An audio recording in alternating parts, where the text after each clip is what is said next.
Dans mon cheminement spirituel, j'ai réappris à faire la paix avec l'univers et par le fait même, avec moi-même. Pourquoi je vous partage ça? C'est que quand on s'engage sur le chemin de la reconnexion à soi, qu'on ouvre notre cœur à l'invisible, à quelque chose de plus grand que soi, on peut parfois se sentir profondément confus. Univers, bon Yann, pourquoi tu continues de m'envoyer autant de marde? Alors que j'avais décidé de m'aligner avec moi, d'aller dans la paix, dans l'harmonie. Je te l'ai dit clairement que j'en voulais plus de mes vieilles cochonneries. Pourquoi le chemin il se fait pas tout seul, comme tu m'avais montré que ça serait?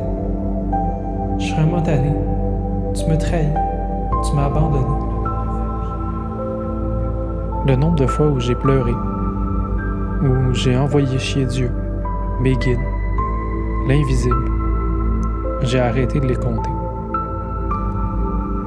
Mais malgré mes crises de bacon, mes guides sont toujours restés là, présents, patients, aimants.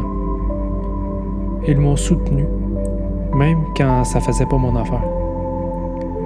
Ils n'ont jamais cessé de me guider, de m'envoyer des intuitions, des compréhensions vibratoires, des codes énergétiques pour m'aider à comprendre. L'univers, il n'est pas là pour nous emmerder. Nos guides non plus. Mais on doit comprendre notre pouvoir. Nous sommes les architectes vibratoires de notre vie.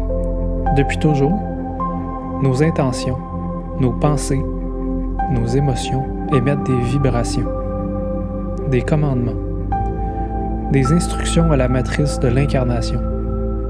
Chaque jour, nous tissons la structure énergétique dans laquelle nous allons évoluer.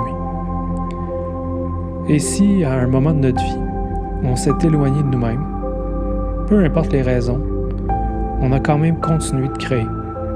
Et ce qu'on a créé était déconnecté de notre essence. Alors aujourd'hui, nous contemplons le résultat de cette création. Une matrice tissée de nos choix conscients et inconscients. Une vie qui est parfois douloureuse, mais qui est fidèle à la vibration qu'on a émise. Et cette création-là, elle ne disparaît pas simplement parce qu'on a décidé de dire « Bon, maintenant, je veux autre chose. » Non. Elle est vivante.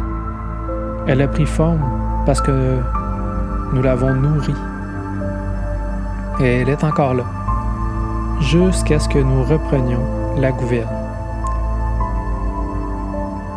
Quand on réalise qu'on n'est plus sur notre X, qu'on est dans un chemin qui ne nous correspond plus du tout, il faut passer en mode méga ménage énergétique. Parce que le bordel qui attire des schémas, des circonstances, des blocages, c'est nous qui l'avons créé. Et c'est nous qui devons le transformer. Il m'a fallu une grande humilité pour reconnaître ça. Pour accepter que j'étais le principal acteur de la vie dans laquelle je me trouvais. Il m'a fallu la même humilité pour accepter que je ne pouvais pas encore recevoir ce que je n'étais pas prêt à incarner. Tout le monde cherche l'éveil, mais peu sont prêts à suivre le chemin vers lequel il nous appelle. Avoir une vie fluide, épanouissante, vibrante, c'est pas un cadeau magique. C'est un engagement, un pacte sacré envers soi. Un pacte de ne pas retomber dans l'ancien, d'avoir le courage de faire face à ce qu'on a fui, d'avancer, même quand la structure autour résiste au changement. Mais croyez-moi, la destination est réelle et les promesses sont vraiment au rendez-vous, largement au-dessus de ce qu'on pourrait imaginer. Mais la question, c'est plutôt, sommes-nous prêts à lâcher ce qui nous maintient dans un faux chemin? À libérer les chaînes que nous avons nous-mêmes tissées? À persévérer, même en sachant qu'il va tout falloir déconstruire pour mieux reconstruire? C'est ça, le vrai chemin. Il y a quelques années, Je croyais que sortir de la maîtrise allait tout régler. Puis je l'ai fait. Je suis sorti. Mais il ne restait plus rien à quoi m'accrocher. Presque plus rien pour m'incarner. Et j'ai choisi autrement. J'ai choisi de m'incarner pleinement, d'habiter cette vie avec mon être divin. Ça m'a amené à comprendre que l'incarnation, c'est pas une punition. L'incarnation, ce n'est pas une prison. C'est un espace qui est sublime, qui est façonné par la main même de Dieu.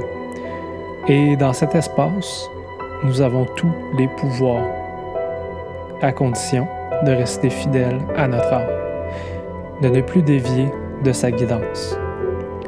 Voilà le cœur de mon message. Et si ces mots résonnent en vous, sachez que c'est pas un hasard.